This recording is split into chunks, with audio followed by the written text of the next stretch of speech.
खाजा मोहम्मद अली साहब ने गुजारिश है कि अगे तशरीफ लैन। हुण जनाब हाफिज ताहर साहब तशरीफ लिया के अपनी हाजिरी लौने। जग दे अडोलिया रब दे हबीब सारे, जग दे अडोलना तेरे जया मीठा मीठा किसे भी नहीं बोलना। रब दे हबीब सारे जग दे अडोलना तेरे जया मीठा मीठा किसे नहीं बोलना।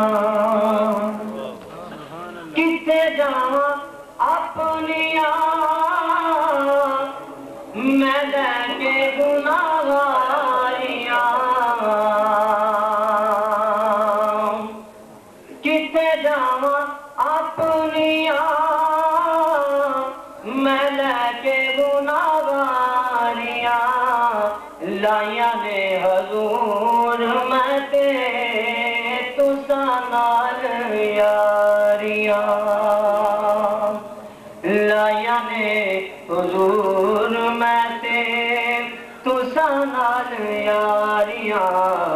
रहमतां दे बूए अज, रहमतां दे बूए अज मेरे लई खोलना।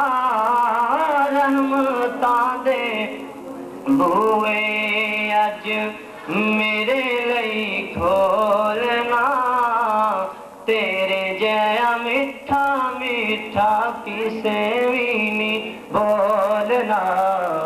रब दे हबीबा